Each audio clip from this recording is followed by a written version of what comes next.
We're gonna pickle some thistle, and the thing about thistle is once you've shaved all the strings and stuff off of the outside of the thistle, you've got 35-40 minutes before it starts to wilt and kind of get soft. I want mine to stay crunchy, so we're going to do a couple of things to get it done as quickly as possible so that I don't lose any of that crunch. One of the things we're going to do is set up everything that we can possibly do ahead of time before I go out and harvest the thistle.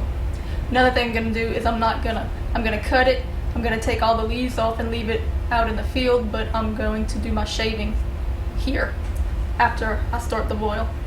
Now what we're going to need to pickle, you're going to need a pot because you're going to have to bring your brine to a boil before you put it in your jars. You're going to need a measuring cup, some white vinegar, some dill seed, some salt. I'm using pickling salt, which is basically salt that doesn't have any preservatives or any kind of like iodine or anything added so that it doesn't affect the coloring of your brine. But you can use table salt, get the non-iodized table salt, or sea salt, remembering that sea salt is a little bit more salty than regular table salt, so you're going to want to use a little bit less.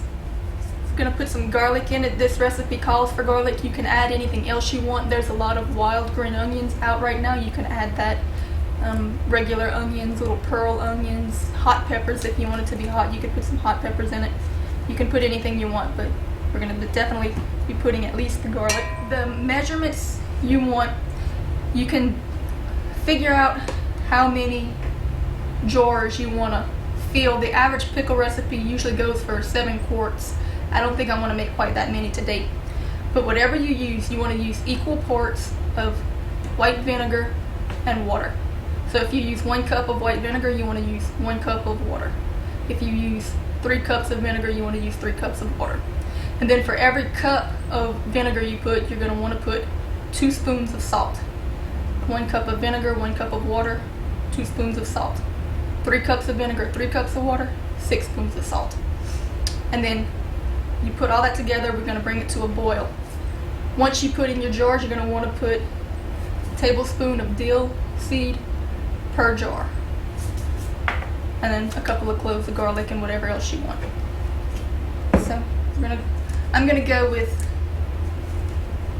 2 and 2. See how much that makes me. I'm going to go 2 cups of vinegar.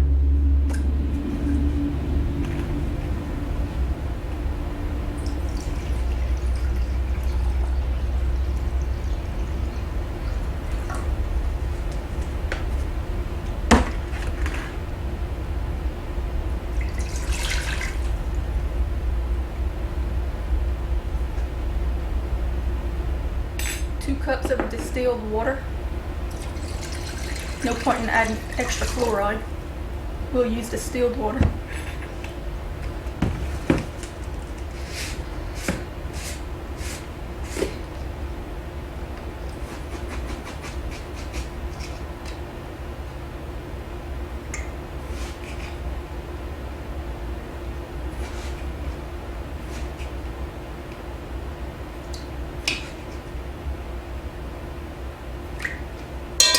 Four spoons of salt.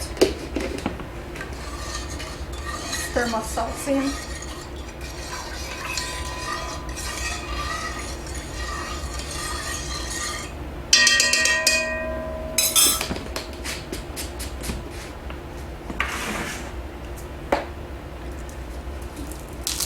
We take our garlic.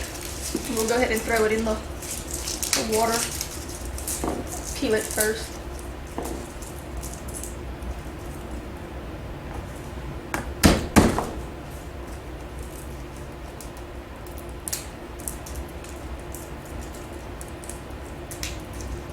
You don't want to chop this up because we're going to want to make it easy to pull it out and put it in our jars.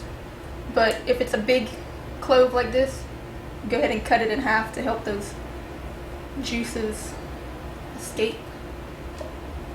And we'll finish peeling the rest of our garlic here. We'll put it in our brine. Now, like I said, you can add whatever seasonings you like. Like I said, there's so many green onions right now, and they'll be good in this. I'm going to go ahead and add a little green onion to mine. And The only thing you really need is the salt and the dill, but if you wanted to, you could add a little extra spice to this. I'll put a few little pepper seeds to give it a little hot pepper seed. Give it just a little bit of a hotness, but I don't like my stuff too hot. A little turmeric, which is a very good anti-inflammatory. That'll just give it a little bit of color. Some black pepper, just to kind of counteract some of that salt.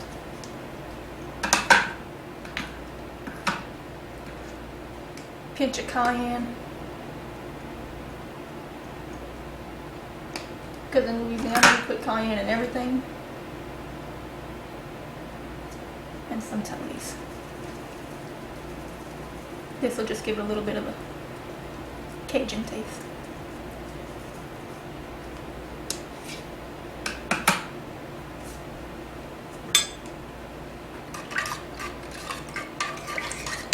Stir it all around. And then I'm going to just leave this until I come back with my thistles. And once I come back with my thistles, I'm going to turn this on. We have to bring this to a boil. And while it's coming to a boil, I'll shave my thistles and get my jars ready. Going out and I've gathered a couple of thistles. It's getting a little bit later in the season, so some of them are beginning to develop a toughness. Some of these might be too tough for pickling. Those I can put aside and keep them for stewing and soups and stuff like that. You want to, for eating raw or pickling or anything like that, you want to harvest them before the flowering head opens up, because after that they start to dry out and die, which is pretty much the same with almost every vegetable or green plant, green food. You want to pick them for raw consumption when they're still young. Once they start to go into the flowering stage, that's usually their reproduction and death, so they start to get dry and tough. It takes a lot more cooking and processing for it to be good. But now we're gonna set up our jars. Put this also aside. You'll notice that these are starting to get too old to harvest for raw food. When they're younger, the leaves are full and bright green and close together. It looks kind of like an evil cabbage. I mean, they're just spiky and the leaves are full.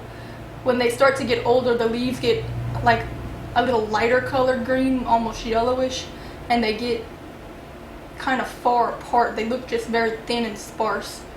And when they get like that, then really the only thing you can do is either harvest the root, wait a little while for the seeds to come out and dry. You can harvest the seeds, or you can cook the harder ones in stews and soups. Alright, what I want to do now is get my jars hot. They have to be hot before we put the warm brine in it, or it'll bust the jars. So we're gonna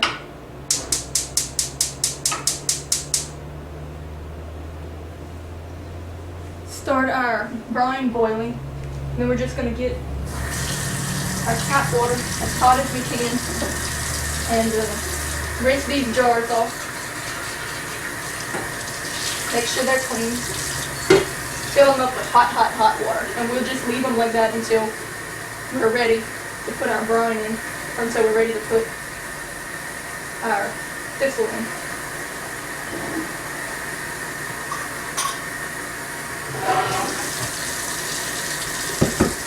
Dust it off. Make sure there's no dust in it. Fill it up. And in the meantime, we'll be cleaning our thistle. You start at the bottom end and just break a little piece off the tip. And all of that, all the stickers and all that thick skin will just peel right off, and you'll be left with a nice tender vegetable that's in the center.